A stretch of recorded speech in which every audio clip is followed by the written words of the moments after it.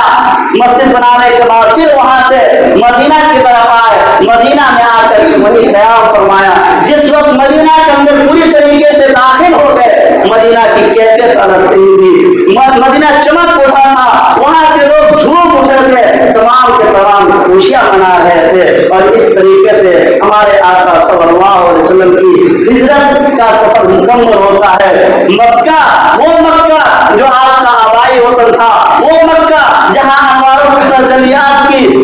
تجلیات نازل ہوا کرتی تھی، وہ مکہ جو آپ کے جانثاروں کا وطن تھا، اس وطن کو چھوڑ کے ہمیں آقا صلی اللہ علیہ وسلم دین کی حفاظت کے لیے، دین کی بلندی کے لیے، دین کی شعائر کو بلند کرنے کے لیے مکہ سے اپنے گھر کو چھوڑ کر کے، اپنے رشتہ دار کو چھوڑ کر کے، اپنے جاننے اور پہچاننے والوں کو چھوڑ کر کے، اسی طریقے سے آپ کے جانثار اپنے رشتہ دار کو چھوڑ کر کے، اپنے گھر بار کو چھوڑ کر کے مدینہ کی طرف تشریف لے آتے ہیں۔ میرے عزیز دوستو معلوم یہ چلا کہ ایک مسلمان کے لیے، ایک اسلام کے ماننے والوں کے لیے سب سے بہتر اگر کوئی چیز ہے تو اس کا اسلام کے اوپر قائم رہنا، اس کو اسلام کے اوپر قائم رہنا، اور اس کے اپنے اسلام کی حفاظت کرنا۔ اپنے اسلام کی حفاظت کے لیے اگر ایک انسان کو، ایک مسلمان کو، آپ صلی اللہ علیہ وسلم کو ماننے والوں کو اگر جان دینے کی ضرورت پڑے تو اپنے جان کو قربان کر دینا چاہیے، مال دینے کی ضرورت پڑے مال کو قربان کر دینا چاہیے، اولاد دینے کی ضرورت پڑے جیسا کہ حضرت ابراہیم علیہ السلام نے اپنے اولاد کو اسلام کے خاطر قربان کرنے کے لیے تیار ہو گیا۔ اسی طریقے سے جس چیز کی ضرورت ہے اسلام کی حفاظت کرے، ان چیزوں کو اللہ کے راستے میں قربان کرنے کے لیے ہمیں ہر وقت تیار ہے۔ اللہ تبارک و تعالی ہم سب کو کہنے سننے سے زیادہ عمل کرنے کی توفیق عطا فرمائے، ہم سب کو آقا صلی اللہ علیہ وسلم کی سچا عاشق بنائے، آمین ثم آمین۔